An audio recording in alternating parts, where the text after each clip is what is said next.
How's it going, guys? Welcome back to the channel and welcome back to another video on the 7.3 restoration. And today's video, I want to go ahead and get these mirrors paint matched, as well as the door handles and tailgate handle.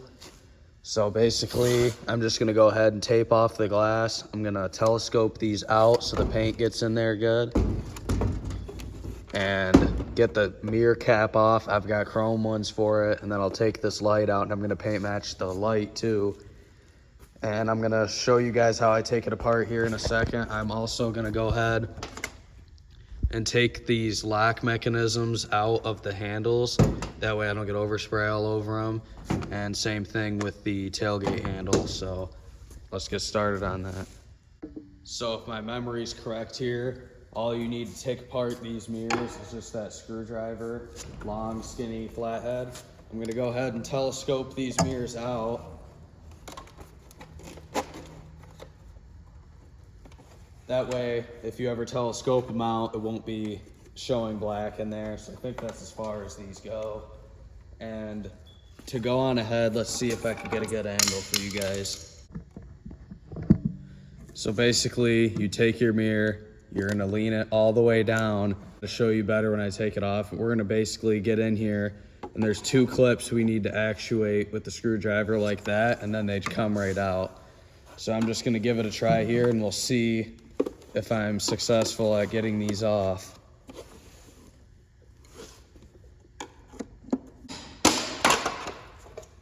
And there you have it. I'm not gonna sugarcoat it.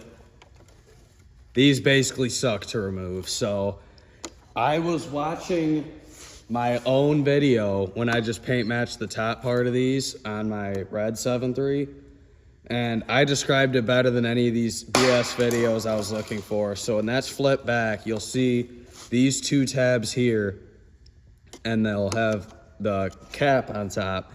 What you want to do is actually push these down, so when you look back there, you'll have the ones that I'm pointing at here are here, and then there's clips on the mirror. You push this down, kind of get in there with the skinny screwdriver. It's a bit tricky, and then once you get it though, it'll just push right out as you've seen.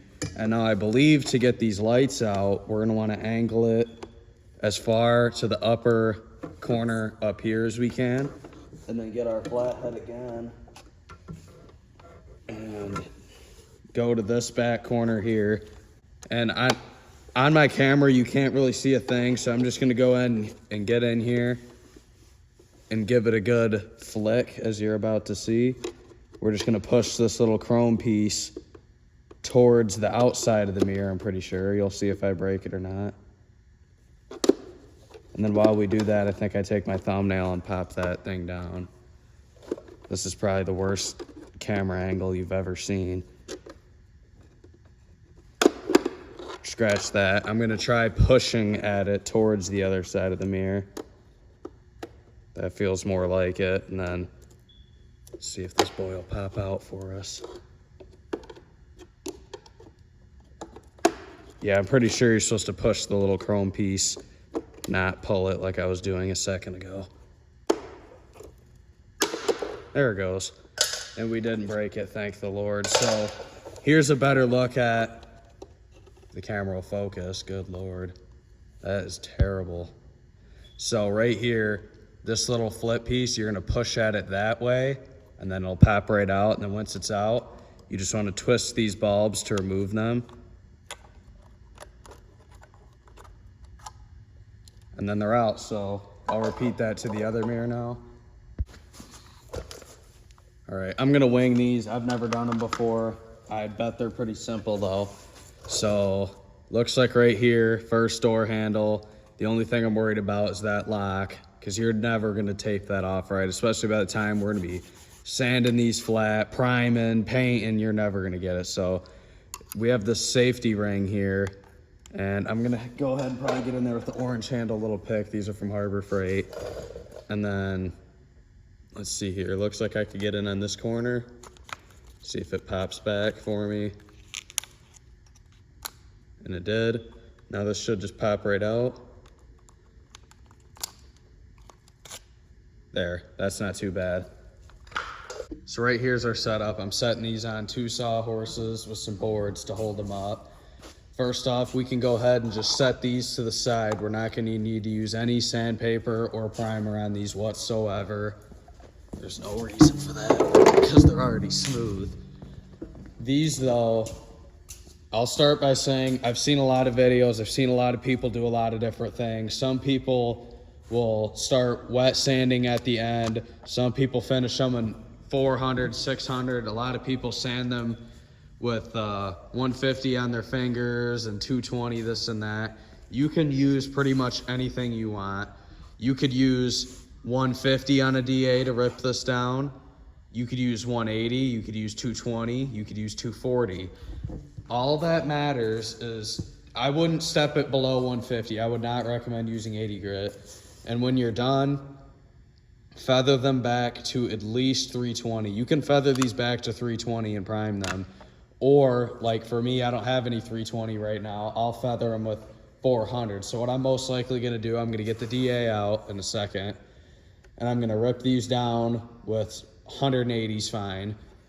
And then I'll go over them with 400, and then I'll use a scuff pad on them, and then these will be ready for primer. So I guess let's set this up, and I'll bring you guys back.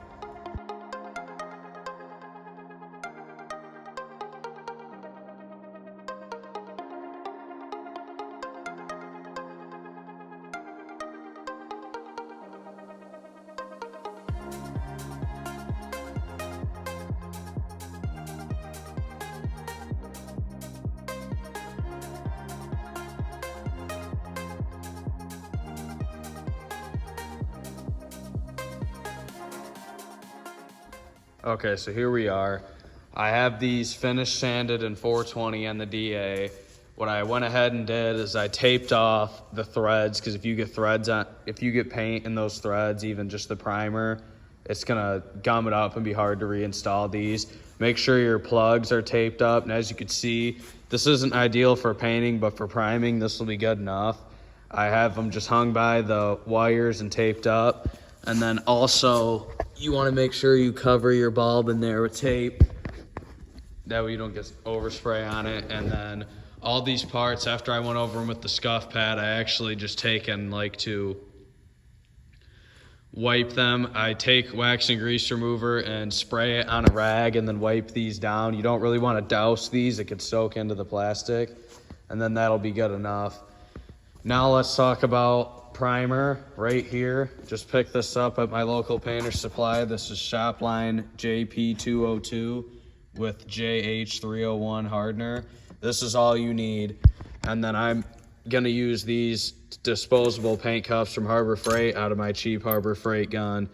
And a lot of guys will show using adhesion promoter and all this stuff. I think that's ridiculous because you do not need that. If you prep these right, you do not need adhesion promoter. That's just garbage the paint store made up to make more money. A lot of you guys are gonna be probably mad in the comments that I say that, and I can 100% promise you don't need it, because when we get new bumpers at work, we just scuff them up with the red pad and seal and paint. These I'm only priming because if you look up in the cracks and crevices, not everywhere is perfectly sanded. So for that reason, we're gonna wanna go on ahead and prime these to fill in those imperfections. Also real quick, I wanna mention, I see a lot of guys making videos on these on all forms of social media. They use the rattle can of that adhesion promoter, which you don't need, and then they rattle can on some spray can primer. And I'm not saying spray can primer can't work, because they're living proof by those videos that it can work. I don't know how that'll hold up long term though, because rattle can primer is essentially gray spray paint. It's not real primer. Real primer that is actually gonna give you that build that you need and create an actual barrier between that paint and the whatever you're painting comes from having that hardener that locks it down. I've worked in shops before where we'll use rattle can primer over bodywork, and the solvent in the base coat makes it lift because there's solvent in the primer, but there's no solvent in that primer. It's got the hardener in it. So That's basically how that works. So I definitely would recommend using an out-of-the-gun primer with a hardener. I'm not saying you got to use the exact stuff I use, but something with the hardener out of the gun is for sure recommended for the best results. You don't want to rattle can that on there and hit your first coat of base and it starts lifting on you. So that'll just be my recommendation. That quart with that hardener was, I believe, around $70, so it's not that pricey. So that's my 2 cents on adhesion promoter and primer. And with that being said, I'll pick up with you guys whenever it's time to prime these. So right here we have our primer mixed up in our green Harbor Freight paint. Right before doing this, I went ahead and drained my air compressor, try to get the water out, and then I have this cheap disposable filter to try to slow some of it down. And from what I can tell you guys, the first 2 coats you do on this, you want it to be pretty light. And that's because if you have any spots that you didn't feather back with 400 good enough and you put it on wet over that, it'll want to get fuzzy on you. And if you do it light, it gives it something to stand on and it won't get fuzzy. And even if it does get a little bit, by the time you do a lot of coats, it'll fill out and sand out. You just want to try to avoid it if you can. So I'm going to hit 2 light coats and then probably 2 or 3 heavy coats over top of that with our primer.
And here you guys have it. This isn't really the best setup. I should have had it further away because it keeps wanting to touch up here, so hopefully it doesn't leave an imprint in the primer.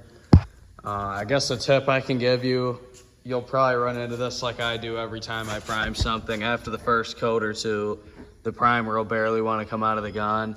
And the fix for that, just throw a little bit of reducer in there and it'll thin it back down. It's because when it's doing that, the primer's starting to dry in the cup.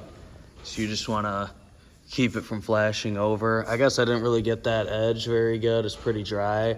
That's okay though, because I'm going to let these sit. It's about to get cold, unfortunately. Even later today, this is a early Saturday morning, 50-degree spray. It's about to be like 30 degrees for the next couple days, unfortunately. So I'll have to pick back up on this project probably Tuesday. And that'll give these plenty of time to dry. And then we'll go ahead and when they are dry, I'll just have to sand them down real quick with some 320 or 400 on the DA and then hit it up with the red scuff pad to make sure it's all sanded smooth, and then we'll be ready to seal and paint these. So I'll see you guys then.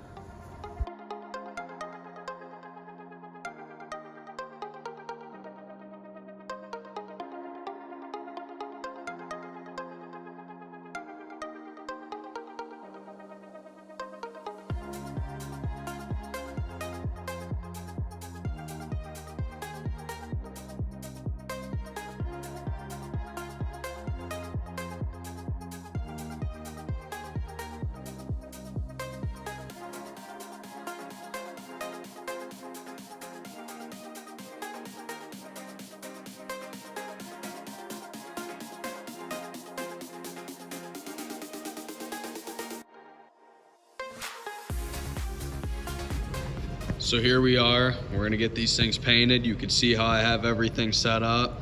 I got my bottle of wax and grease remover ready. And you may notice there's a lot of burn through on here. You can see plastic all over, and that's actually okay. What I'm gonna do is give it one coat of sealer first, which is gonna fill in any scratches and imperfections, as well as cover all those plastic spots. If you have plastic like this where you burn through with 400, you're gonna be okay, because as you can feel, it's dead smooth, so it'll cover up nicely. If you burn through it sanding with 80 grit or something, which you shouldn't do to paint prep anyway, then yeah, you'll have problems. So I'm just gonna go ahead and clean this up with some wax and grease remover and a rag, and then once that's done, I'll hit it up with the tack rag, and then we'll be ready to paint these. And here we have it, everything all cleaned up. Just so you guys know, I'm gonna basically be running Shopline from my local painter supply for sealer, base, and clear. And I'll put all the part numbers or whatever you want for what I used in the description if you guys are curious. Use the same stuff I used. I use Shopline primer too. To spray it, I'm gonna be using my OG. This right here is a Sata Mini Jet 4. Any paint gun will pretty much work, and I'm using the same Harbor Freight disposable paint cups that I have been using. This gun here, I wouldn't say I wouldn't recommend it. This is a great gun, but it's like $300-400, I believe, so I wouldn't really probably recommend this if you're doing just one set of mirrors. I just get a cheapo from Harbor Freight. I'm only using this because I already have it. And for the sander, any DA will work. This right here is an Onyx sander. I can't believe it, I almost missed a very crucial step, which is gonna involve this thin, fine line tape. And that is for our mirror lights. I just remembered this last second. Thank God I did before it was too late. Remember how I said to throw these aside? Because you don't want to sand at it with nothing aggressive. Well, all we actually need to do with these is hit them up with a red scuff pad here, or I guess this is more of a blue, but it's the same grit as a red scuff pad. We just hit these up till the shine's taken out of them, and then we'll use that fine line tape to draw our line so that way the light still shines through. Mine actually won't need to have both of them through, I don't think, because only the bottom one for the running light works. So I'll get these scuffed up though. If you have a newer truck and they're wired in correctly, you'll need to put a line on both.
So here we have our base coat completed, and I'm gonna go ahead and clear these off camera just because you get the picture and I don't want this video getting too long. I'm gonna use the same gun Shopline JC630 clear. The lighting in here is terrible. When they're done, though, I'll get the doors open or something so you guys can actually see these. Hopefully they come out good. So far, they're looking pretty great in my opinion. So I'll pick up back with you guys in a minute. The only thing I can mention is make sure when you do these, get a razor blade and carefully remove that fine line tape and then clear the whole thing, because if you wait until after you do it, it's not gonna be shiny where that tape was. You'll see the scuff marks, and then it'll also wanna peel there. So I'll get in there with a box knife real careful, peel them out, and then we'll hit these with 2 coats of clear and pick back up with you guys. All right, so it's currently the next day, and you could check out how these mirrors are looking. Pretty sweet. It is slightly dry up in there, which was to be expected, because even with that little gun, you can't really get it in there that good. Check them out, though. I'll take it. Here's the other one. Realistically, I'd never do this again, to be honest. I would do the door handles again just because I think they look a lot better than the black, but those mirrors are really too much work for what you're getting. Here's how these are. Now I guess let's get these thrown back together and set them probably on this toolbox until I'm ready to put them on the truck after the rest of it's painted. So luckily for reassembling these mirrors, you don't even need any tools. It's all held together by clips. These are randoms off of Amazon that I ordered for some chrome caps. They look pretty sweet.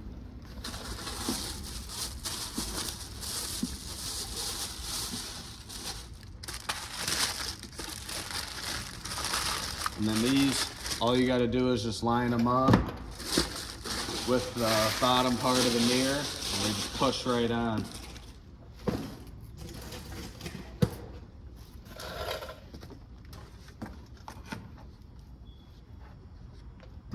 Right here we have our complete mirror. Just grab the cap for the right side that they're labeled in here, it looks like. Right and left. Right being passenger, left being driver. Got them backwards. Just want to get them up on there and give them a quick push.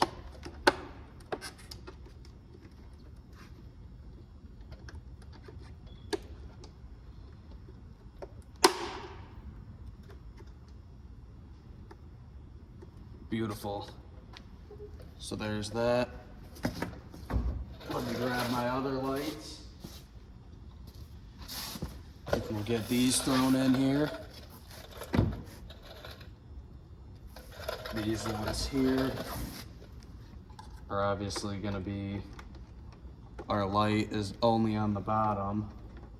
Top one doesn't work anyway, but most of you guys, if you're doing this, most likely have both lights working.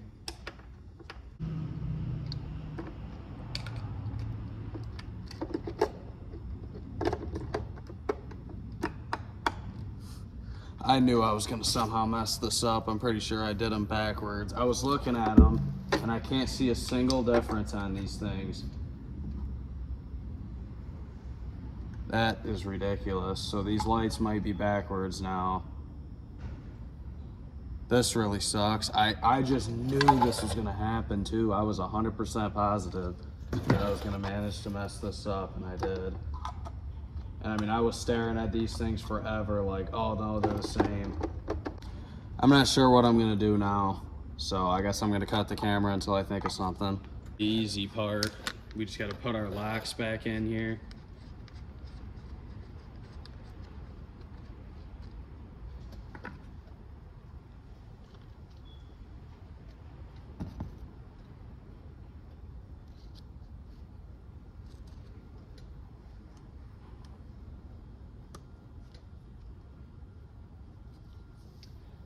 Pop that in and then slide our locking ring around it so it can't fly out.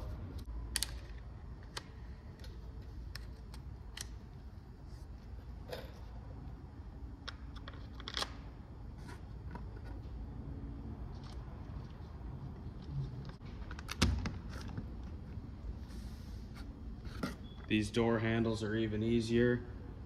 Just go ahead and slide the lock in there. And then take our little locking ring here and slide it in from the sides.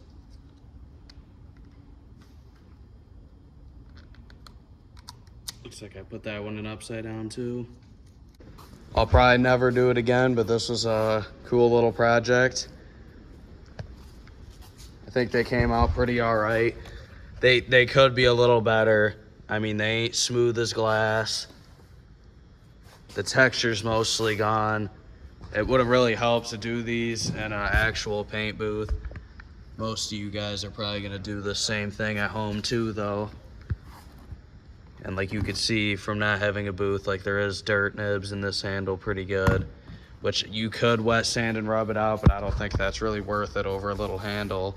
And let me know, you guys, so I was looking at this, what I could do now that I know how these are, I could, because right now it'll light up on the top, obviously, and not the bottom, which is the opposite of factory. So do you guys think I should just run it like that, or I could go ahead and if I have any paint left over when I do the rest of the truck, I'll go ahead and order 2 little mirror lights for it and then do it the right way? Or do you guys think I should go ahead and do another one and have both lights working rather than just one? So with that being said, that'll wrap up this video. Hope you guys enjoyed, and I'll see you in the next one.